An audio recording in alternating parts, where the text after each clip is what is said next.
Ọhaneze ndị Igbo ekenekwa m unu biko ebe nene na SM udo dịla onye ọbụla na m. Nna ndị mmadụ gbara wicked, ndị mmadụ gbara ajọ n'ụwa nke apụta. Just cool unu down, gotenu ice block, gotenu just chọọ ihe ọbụ popcorn bụrụ nke ọbụla dị nso, gotenu kwunne na video anụnwa kịta bụ video ọga mepelu nwa boy onye briefly ọga mepelu nwa boy branch nwa boy ahụ ya na-azụ na-asị ọga na ọ kwesịkwa na inwe phone ka o nwee ike na communicate with customer because na things nwere ka o si adị. Kiniko ọga ajụ from there to so the boy wee mecha at the end of the day the boy wee gote phone from the branch ọga mepelu ọ bụkwa from his own side bụkwa from the side ọga wee mepe the boy wee go phone. One thing lead to another, ọga wee for the phone ọga ya wee kee obi wee kee this boy ụdọ kee ya ụdọ dosia na cement ọkụ na-apụ ịmago na anwụ na-acha dosia na cement na-awụ ya kai wee na-apịa ụtalị. The video is too graphics na this video is too graphic, that's why achọrọ m igosi arụ the boy on no way ka m chọrọ igosi mana this boy tara ezigbo afọ eticha this boy ihe ofu aka ya kụjiri ofu aka ya akụji then ị na-afụ arụ mmadụ due to na the impact of olili ekele ya ahụ mmadụ na-achazi black uchike nke bụ na ikele mmadụ ụdọ gbaa ya ụdọ gị na ndị mmadụ jide ya gbaa ya ụdọ wee were osisi pịacha this guy dosia na cement na-awụ ya kai n'elu. This is the height of it. Ndị mmadụ dị wicked, ndị mmadụ dị very very very wicked, ndị mmadụ dị wicked. Kenu dị ihe nke afọ crying out loud. What is all this? Onye na-agbalị gị boy bụrụ na ụnụ na shop nke ya branch mepere ya ogote phone for the good of the business, even if not for anything. Okay, ogo no nwe ihe o ji the phone eme. Why can't you be monitoring the phone? Ị na-monitor ya malụ mgbe ọ na recharge, malụ ndị ọ na-akpọ, malụ ihe dị o ji eme. At least you put a control to the phone. Obuno Android phone, you chop parental guidance still na the phone and eme onwe ka esi onwe ihe ya apị na phone, the phone ya log into any site obuna na akwa ikoni ya onwe ka anụ ihe na apị na phone onwe ka esi feel ya onwere ihe o mekata ka ofu ebe ọ dị ni mala eti ya so onye awologodo the phone piano manfu ebe a na akwa ikoni na taten obuno ihe ka ụjọ na atụlọ gị oya kini ko onwere young boy no today na nwere onye ọ na-asị hello hi no sokwa ya bụlụ no onye ọbụla dị anya iwe ka obi mee mmadụ dị ha iwe ka obi mee nwa mmadụ ụdị ha no for crying out loud. Ndị bay cool unu down na nene this video unu nechazia ka ba na arụ drop on comment na comment section ka ọ dị. Hey, watch the video and share it to every platform you are. Listen to this boy story, what his master did to him. You cannot believe this. You will not believe it. Share it and listen. So guys, good afternoon, good evening, good morning from where you are watching from. Somebody called me out to do this kind of interview to this young guy that the issue away with his boss, his apprentice, the issue away with his boss. To the extent that people called me out to come and interview this guy for me to see the kind of beating they beat this guy. I don't want to say much. Let's hear from this young guy. I'm Chinecherem. You so quick? Chinecherem. Do you know answer? Maybe. No pass. No pass. Can I say an answer? Louder. CG pass. CG pass. Okay. Can you say this kind of condition to the extent the mother? If you are some that can when you say or that your boss so correct. Do you feel money? Yeah. Phone phone so it's on the phone. So I use cinema. So Zama chapter na phone. So sit here in the trap with one of our friends. So I gonna shop now. So one of my other friend on a phone shop so of one guy on a shop the guy the phone here. They go see me on WhatsApp. So they send me the thing. So we hold the phone poor. So the guy Okbogam channel with phone akam. So Adam akpo my phone sim ke phone so now no phone engineer phone my go me na WhatsApp. So we bring some meche shop.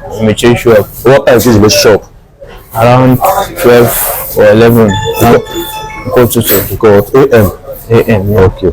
So Eburu Gawa Ojoto. Buru gawa ebe. Ojoto. Na Ojoto dị n'ebe. Ojoto na Nnewi. Na Nnewi. Okay. Epoka ahụ ụmụ. Okay. So Eburu gawa ebe a. So ajọ mụ ka efu mụ efu n'ọsọ nọ na Afnafia. So sana nwere m phone. Ya phone ma ka nji egosi ya etu. Phone ma ka ma ji egosi m na show. Asim ko ejo so nwe ba sana me nwere phone. So reba sim yi pa agwa m. O ke mu do ba mu. So aton mi fe.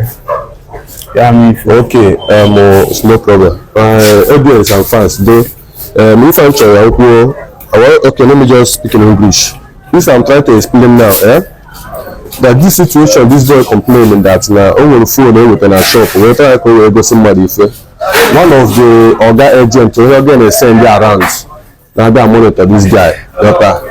We offer the phone now can go again. In the process, deserve Zena about what we fa.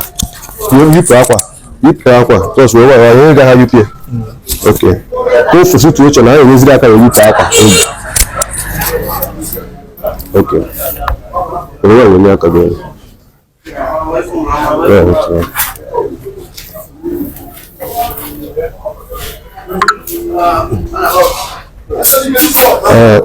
Go na ebe. If I say if I nwa gị. I marry some young youth ade Jezi boy keta, ade Jezi apprentice. But kind of this kind of thing. Onye ọkarịrị ndị na-ezu anyị ohi na politician na House of Assembly ma House of ebe ọbụla na-atọ azụ tọn to the camera na-atọ na na-azụ this young guy gọn ife mmadụ agba mbọ onye na motorcycle spare parts ama ma na ezi na abọ ya dọmara aga makụbọ ma ụdị ife a afọ ebe akụrụ ụdị ife a unu wee anya ka unu na-eme kọndishọn edewelu nwa mmadụ ọ bụrụ onye a na onye a nọ jụụ na na-echọzi ka onye a nọ na be gị ise ndị ya home ọkpọ ndị bie o nwere ife ozuru gị esa akwụọ ụgwọ ụgwọ datin onye a agawala onwe na ọ na-ekoro mmadụ ụdị ife a ndị polisi kụgo n'akụ mmadụ ife akụgo mmadụ ụdị nke a mana na-eme this condition this boy na anụ m na ọgụ ya na-eme ife omenala ka m si wee nụ mana ọ bụrụ na na-eme ife omenala na-eme ife omenala eziokwu anyị enwe obi mee mmadụ na ụmụazị Igbo be anyị na-agba mbọ ka ọ dị mma na just na-atọ ka onye na-emego blood ọjọọ ka dị n'ahụ this boy na n'aka blood ọjọọ ka dị n'ahụ this boy and the treat bụ this boy agba this boy ụdọ na-abụ ya kaikai ka e wee kụọ mfe ka ọ banye n'ime arụ ka onye ọya awọwụrụ nwa ya donu ife nji ska m na-onyonyo a ka onye ọ na-tinye uche na onye opinion ị na-eke ikwu gbasara ife a kwuo na onye ndị emebara ife anya ka emebara ya n'oge n'elu ahụ dị na abụọ dị n'imetụ aka na ụmụ ya ọdụ mma aka akụjiri akụji ana m akpọ ndị kwesịrị ife gbasara distin do ha bịa ka a kọnekt ya ka afa gị Chinechere m ugwu. Chinechere m onye ebe ka ewu Ama onye Nsụka na ebe ama Enugu steeti Nsụka. Onye Enugu steeti na Nsụka side ebe na Nsụka town. Na ebe nwere town onye village Ama onye Umudi Nwoke. Hapụzi afọ mpa ihe phone number gị maka nke anyị tọọ gị nọmba ọga gị phone number gị phone number nji nke ọga gị otu ọga m otu dị nọmba na call divert otu phone gị na call divert onye ọbụla m na-emekọrọ ọ na-anụ everything. Okay do onwe ife ọrụ nji ọgbara achọghị m ọhụrụ problem ka anyị chọrọ ma nọ ka ndị ọzọ ma ndị ọga nọ n'ime afịa ma ebe afịa ọbụla dị na Nnewi afịa ọbụla dị na na Eastern region anya ka mma ka esi treat ụmụ boy na ụmụ boy ahụ ekwezi eje boy kama onye ahụ decide ime yawu ọkwụwa street kama onye ọya abịa boy etritie nwa mmadụ na nne mụrụ nwa nna mụrụ nwa famili nwata nwoke afụ nwa na ọbịa obi ya abịa donu ka ihe na-aka ka anyị adreesị ya na ishu a na-ebuji ife akịta na NASPA office anyị ekwu okwu a NASPA office ka ndị NASPA office bịa so fere bikos na such thing na-eme n'ime afọ mana e nwere ndị na-afụ maka ime afịa ha mụha maka ịma na ọ dị wrong na-ebuji ozi akịta na NASPA office ka ndị NASPA office mebara ya then okwa ndị fere ife afọ iro na ha chọrọ ịkarị this case ha chọrọ ịkarị this case ha karịa the case over. Thank you brother. Kwa iko ya kwa iyi oyi ka na-eyi kwesị gị akwa onu fe ofufere ni ọkọ onu rẹ fún káfọ ọgá Peter onye Tozioko onye egbe ka ọnwụ onye Enugu steeti Nsukka onye Enugu steeti Nsukka kwa Ọba. oke nwanne gị na-eri ife a Brother my cousin ya village ofu village ofu steeti ụnụ afọ n'elu n'ọkwa ofu nwanne kwa maka anyị na-ọkwa nwanne kwa ọkwa the same village mana ọ na nna akpọ ka mkpọpụta ọgị mana nna akpọpụta ka onye ndị ọ na-were mụrụ ife ma ọ ga-emere ife a ọ ga-ememe ile a ya ma na o mekarị ya mee ka m ji wee mee ife a doonu ngwa na o ka ọ dịkwazie m onye ife ọzọ pụtara na m na-emepe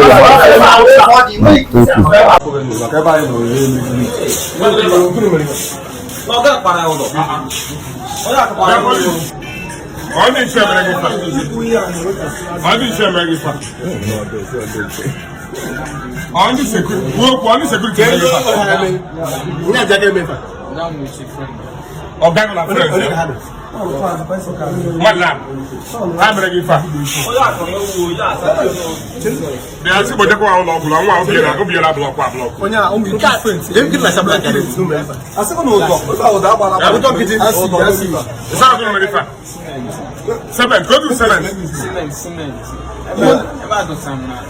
Okay, how to do? Never say I'm cement today. Buy now. All good. No, I'll get even up number. Again, up phone. Again, up boy. Onwe body. On up since I see me answer my APK. Yeah, just say. Let me Let's say I'm coming there. I'm picking anything for now. Oh, you can even pick collab and ask. Oh, the last one I can go to phone like When I go to film,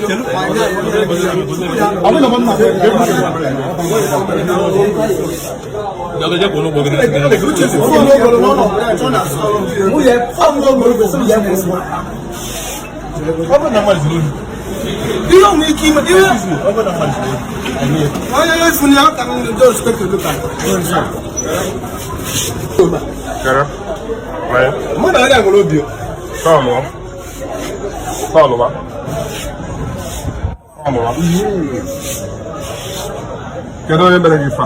Ka ife mere gị? Kwụsị okwu ike? Kere agụ ise. Ka ife mere aka gị o ji zaa aza? Nke aka ahụ ulile zara aza ka ife mere n'obi gị? Ọ gaghị gbaa gị ụdọ. Kwụsị okwu ike? Ka ife gbara gị oji n'obi ya? N'ebe? na compound so I'm not channel man na bank na Na kuru mere? Maka ngo food. Repeat if you kwuru ọzọ. Maka ngo food.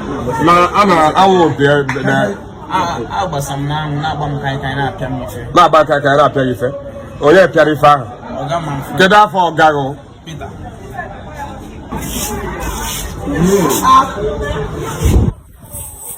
Ọdụwa. Ka afago do ka afago.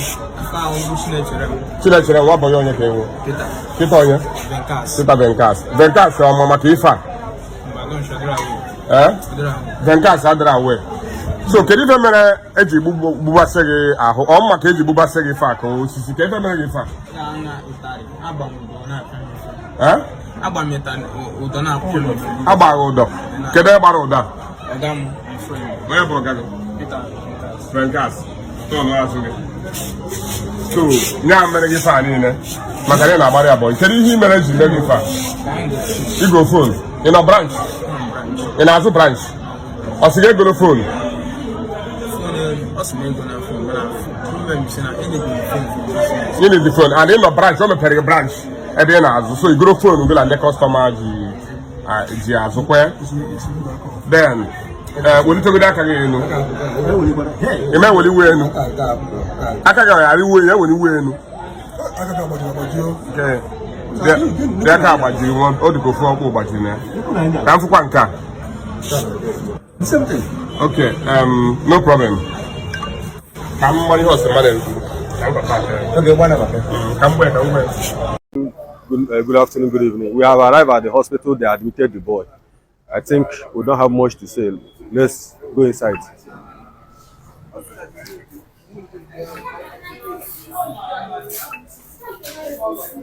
Good morning, everybody. Good afternoon, good evening, good night for wherever you are watching. This is morning in our side here. This is the young boy. Now, my brother, what is that your name? Which nature? Chinesha. This is the young boy that bought phone that his master beat up to this extent, which for me, I'm not supporting the guy buying phone in the first place, but the beating was too much just for the phone. You can see the condition of this young boy. And brother, how you doing? I'm fine. He's fine, okay. Good people that brought you here.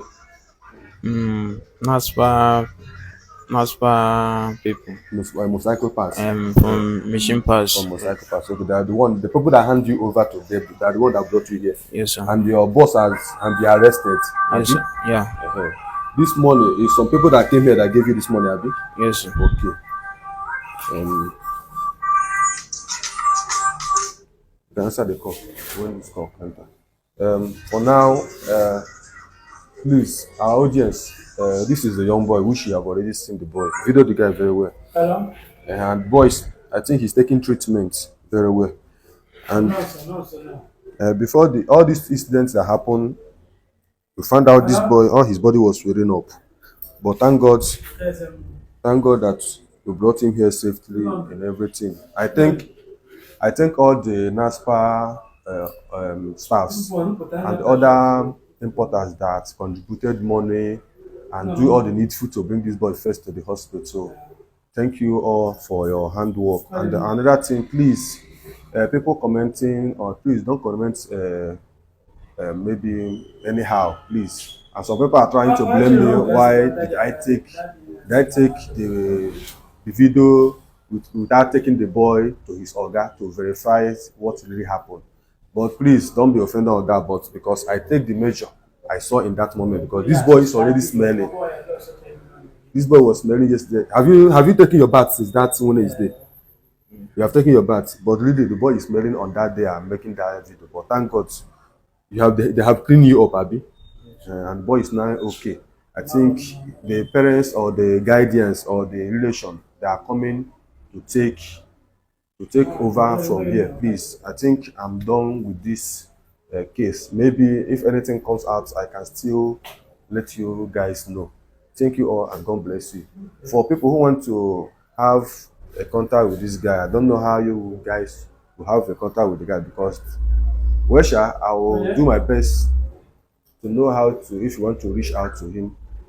My brother, this hospital, what is the name of this hospital?